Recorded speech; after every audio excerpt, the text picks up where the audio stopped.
అమ్మదానమ్మ బతాయో. ఇక్కడ భర్తుడు రాముడికి లేని రామలక్షణాలు చెప్తాడు. రాముడు దుఃఖానికి కృంగిపోడట, సొల్లు సంతోషానికి పొంగిపోడట, మళ్ళీ సొల్లు. రాముడు దేనికి పరితపించడట, సొల్లు ప్రో.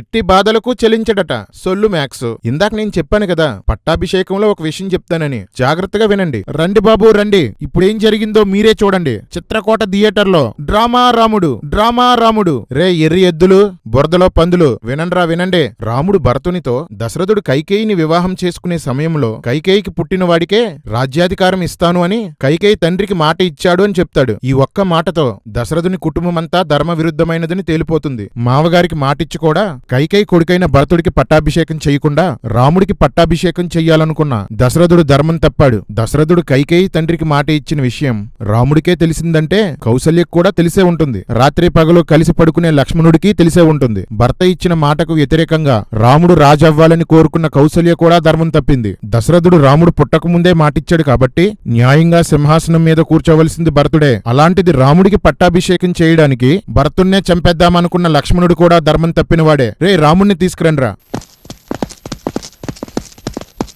రామా, దశరథుడు మాట ఇచ్చిన విషయం తెలిసి కూడా రేపే నీకు పట్టాభిషేకమని దశరథుడు నీతో చెప్తే భరతుణ్ణి కదా రాజుని చెయ్యాలని చెప్పడం మానేసి ముత్తైదులా మంగళ స్నానం చేసి రెడీ అయిపోతావా? రాజ్యం తీసుకుందామని నక్క వినయం నటించావు. మధ్యలో కైకేయి అడ్డుపడడంతో తండ్రి మాట తొక్క అంటూ కబుర్లు చెప్పావు. నువ్వు దశరథ రాముడివి కాదు, దొంగ రాముడివి, దగారాముడివి. దశరథుడు కైకేయికి ఆమె తండ్రికి మాట ఇచ్చాడని విషయం తెలిసి కూడా తండ్రి మాటని పాటించని భరతుడు కూడా ధర్మం తప్పినవాడే. రే ఎర్రికర్రి, ఇంకెవరా నీ రామాయణంలో ధర్మం పాటించినవాడు? దొంగన కొడుకులండి, దొంగన ఎవరిని నమ్మడానికి వీల్లేదు.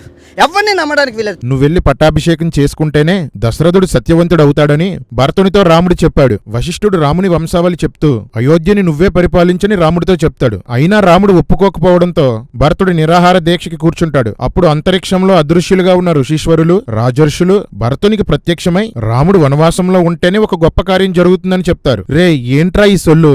ఉన్న సొల్లుగాలతోనే చేస్తుంటే వీళ్ళెవర్రా మధ్యలో?